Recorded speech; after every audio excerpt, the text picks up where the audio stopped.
அதாவது நம்ம மாண்புமிகு நம்ம கரூர் கம்பெனி மன்னிக்கணும், கரூர் முன்னாள் சட்டமன்ற உறுப்பினர். நாங்க ரொம்ப கேவலமான ஆளு. கேவலமான ஆளுனா எந்த லெவலுக்கு இறங்கி அடிமட்ட வரைக்கும் போய் அலசுவோம். முன்னாள் சட்டமன்ற உறுப்பினர் திரு சந்திரமன்ற உறுப்பினர், கோயம்புத்தூர் சட்டமன்ற உறுப்பினர், இல்ல கரூர் சட்டமன்ற உறுப்பினர் நினைச்சேன், கோயம்புத்தூர் சட்டமன்ற உறுப்பினர். அவர் தான் 2021 உட்காருங்க, 2021 இந்த துறைக்கு உட்காருங்க, அதான் சொல்லிட்டு இருக்காங்க. 2021 அண்ணா அவை முன்னவர் 2021 உட்காருங்க, 2021 அமைச்சராக இருந்தார். அதான் நான் தான் திருத்திக்கிறேன்னு சொல்றேன், அமைச்சராக இருந்தார். இல்ல எல்லாத்துக்கும் எதிர்கட்சி தலைவர் சொன்னதை நீக்கிட்டீங்களா? அவர் சொன்னதை நீக்கிட்டீங்களா தலைவரே? இல்ல எதிர்கட்சி எனக்கு பேச மாண்புமிகு சங்கி அமைச்சர், மன்னிக்கணும், மாண்புமிகு எரிசக்தி துறை அமைச்சர் அவர்கள் பேச இல்ல மாண்புமிகு பாத்ரூம்ல நீக்கிட்டீங்களா? மாண்புமிகு பாத்ரூம்ல 3 மணி நேரம் உட்கார்ந்து இருந்த எதிர்கட்சி தலைவர் நான் சொன்னேன். எந்த லெவலுக்கு இறங்கி அடிமட்ட வரைக்கும் போய் அலசுவோம். பாத்ரூம்ல 3 மணி எவ்வளவு நேரம்? 5 நிமிஷம் ஆகுமா? உட்காரணும். எல்லாருக்கும் பேச தெரியும், உட்காருங்க. பாத்ரூம்ல 3 மணி நேரம் உட்கார்ந்து இந்த எதிர்கட்சி தலைவர் சொல்றதுக்கு 5 நிமிஷம் ஆகாது. உட்காரணும். என்ன பேசணுமோ இதெல்லாம் தேவையில்லாத வார்த்தைகளை பேசினால் எங்களுக்கும் பேச தெரியும். மாண்புமிகு பேரவை தலைவர் அவர்களே, ஜோசியம்னு சொன்னாரு. ஜோசியம் பார்த்து மஞ்சள் துண்டு போட்டதெல்லாம் ஆல்ரெடி தமிழ்நாடு பாத்துருச்சு. ஜோசியம் பார்த்து மஞ்சள் துண்டு போட்டதெல்லாம் தமிழ்நாடு ஆல்ரெடி பாத்துருச்சு. அதனால எதை செய்தாலும் வெளிப்படையாக எந்த ஒளிவனைகளும் செய்ய தெரியும், எதை எப்ப எடுக்கணும் என்னன்னு தெரியும். எல்லா துறைகளிலும் எப்பெல்லாம் சட்டப்பூர்வமான நடவடிக்கை எடுக்கப்பட்டு வருது எல்லா துறையிலும் எடுத்துட்டு வருது. எல்லா துறைகளிலும் அந்தந்த துறையில எங்கெங்கெல்லாம் வயலேஷன் இருக்கோ, எங்கெங்கெல்லாம் விதிமீறல் இருக்கோ, அதுக்கான சட்டப்பூர்வம் நடக்கிற வழக்குகள்லாம் பதிவு செய்யப்பட்டு தான் வருது. அதனால நாங்க ஏற்கனவே இந்த ஜோசியம் பார்த்து மஞ்சள் துண்டி பார்த்துட்டோம், எல்லாரையும் பார்த்துட்டோம். ரொம்ப ஃபைல்கள் இருக்கு. நான் எதுவும் சேலஞ்ச் எல்லாம் பண்ணல, நான் ஓபன் சேலஞ்சே பண்றேன். முதலமைச்சர் அவர்கள் தொடர்ந்து பார்க்கட்டும், யார் மீது நடவடிக்கை எடுக்க உண்மையாக குற்றச்சாட்டு ஆதாரத்தோடு இருந்தால் அவர் நடவடிக்கை எடுக்கட்டும். எனவே சினிமால பஞ்ச் டைலாக் பேசுறதெல்லாம் இந்த சட்டமன்றத்தில் பேசல. நீங்க அப்படி பஞ்ச் டைலாக் இல்ல நீங்க இதுங்க நான் என்ன சொல்றேன், இது நீங்க பேரவைத் தலைவர் இல்ல மாண்பு பாருங்க, கருத்து இல்ல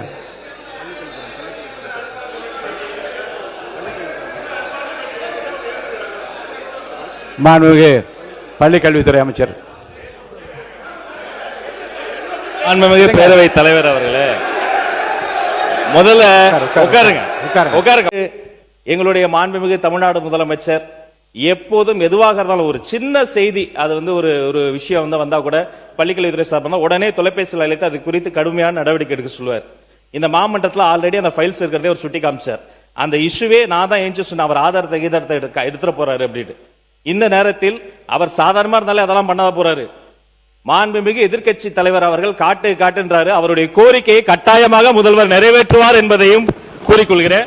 2 வார்த்தை மட்டும் கோரிக்கை, அவர் எல்லாத்தையும் ஆக்கப்பூர்வமா விமர்சிக்கலாம். அதுல ஒரு தனியார் நிகழ்ச்சி பேரை சொன்னாரு.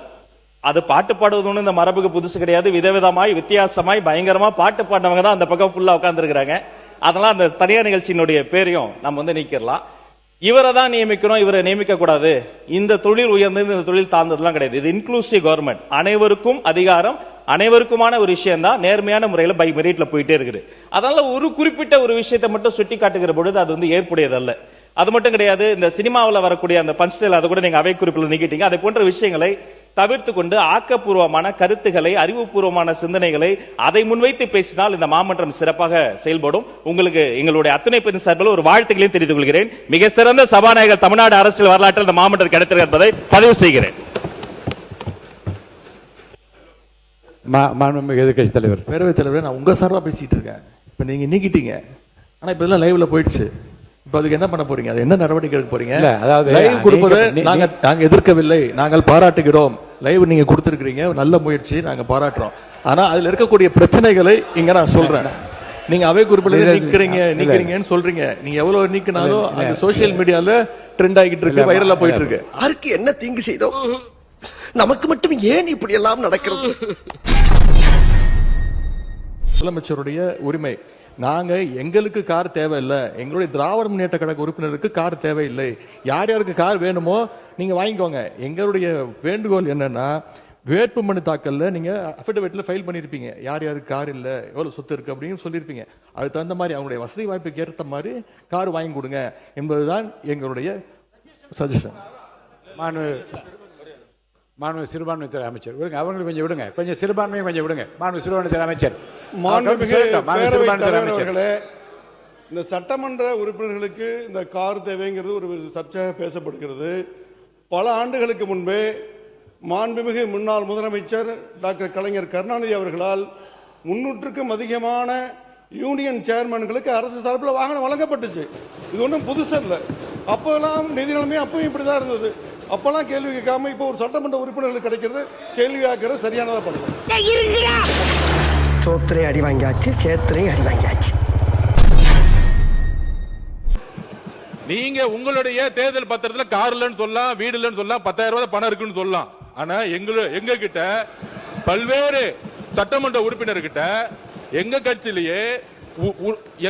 சொந்த வீடு இல்லாதவங்க இருக்காங்க, கார் இல்லாம இருக்காங்க. அது மாதிரி மற்ற கட்சிகளையும், தாவேகா மட்டும் இல்ல, எல்லா கட்சியும், கம்யூனிஸ்ட் தோழர்கள் அங்கிருந்து வராங்க. அந்த மாரிமுத்து அண்ணன் கிட்ட கார் கிடையாது. இதுதான் கம்யூனிஸ்ட் தோழர்களுடைய நிலைப்பாடு. அப்ப ஒரு அறிவு பெறும் பொழுது இந்த கட்சியோட சட்டமன்ற உறுப்பினர், இந்த கட்சியோடைய உறுப்பினர்களுக்கு அறிவிப்பு வராது. முதலமைச்சர் பொதுவா எல்லோருக்கும் ஒரு அறிவிப்பை கொடுக்கிறாரு. அதுல தமிழக வெற்றி கழகத்தோட நிலைப்பாடு, ஏற்கனவே கார் இருக்கவங்க அப்ளை பண்ண மாட்டாங்க, இதுதான் நிலைப்பாடு. இது எல்லா கட்சியோட நிலைப்பாடு அப்படிதான். ஆனா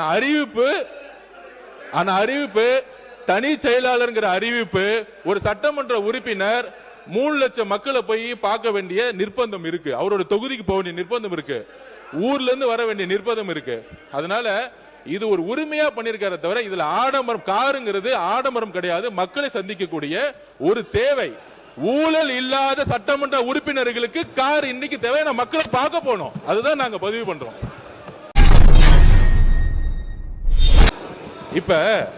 இப்ப மாண்புமிகு எதிர்க்கட்சி தலைவர்கிட்ட 2-3 வீடு இருக்கு. ஆனா அரசு பங்களால இருக்கிறாருல, அவர் லெட்டர் என்கிட்ட தான் கொடுத்தாரு, பொதுப்பணித்துறை அமைச்சரா என்கிட்ட தான் கொடுத்தாரு. எனக்கு அரசு துறையுடைய பங்களா வேணும்னு கொடுத்தாரு. உடனே நம்ம கேட்க முடியுமா? மாண்புமிகு எதிர்க்கட்சி தலைவருக்கு 2-3 பங்களா இருக்கு, அதனால அரசு துறை பங்களா கொடுக்க மாட்டோம்னு சொல்ல முடியுமா? எங்களுடைய முதலமைச்சர் சொன்னாரு, அவர் கோரிக்கை கொடுத்தாரு, உடனடியா கொடுத்துருவோம்னு சொன்னோம்.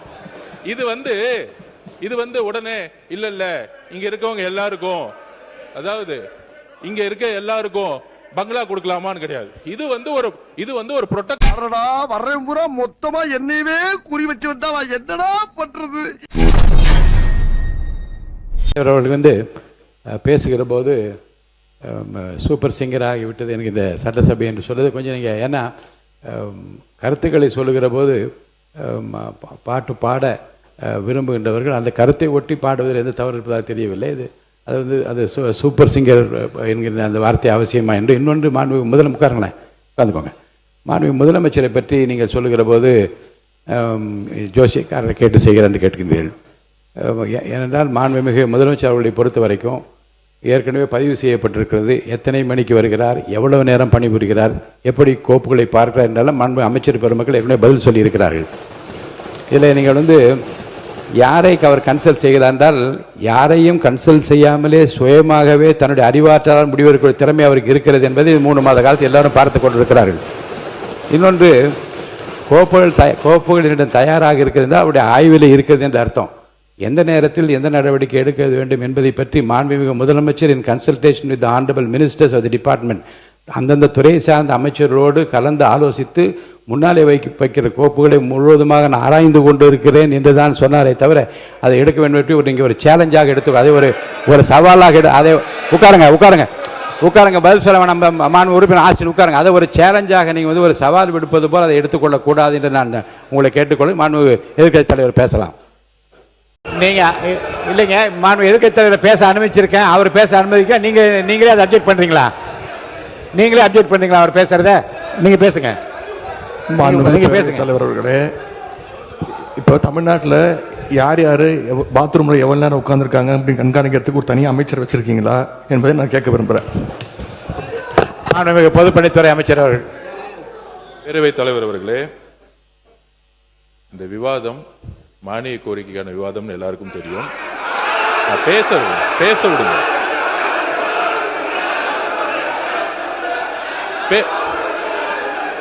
நான் எதுவுமே தப்பா சொல்லல, பேச விடுங்க. எதிர்க்கட்சி தலைவர் நான் பேச வர்றது என்னன்னு கேட்டுக்கிட்டு பதில் சொல்லிட்டேன். எதிர்க்கட்சி தலைவர் ஒன்னும் தவறு கிடையாது. நான் திருப்பி பதிவு பண்றேன், இந்த மாதிரி எல்லாரும் எந்திரிச்சா நாங்க எந்திரிச்சா இந்த அவை நடக்காது.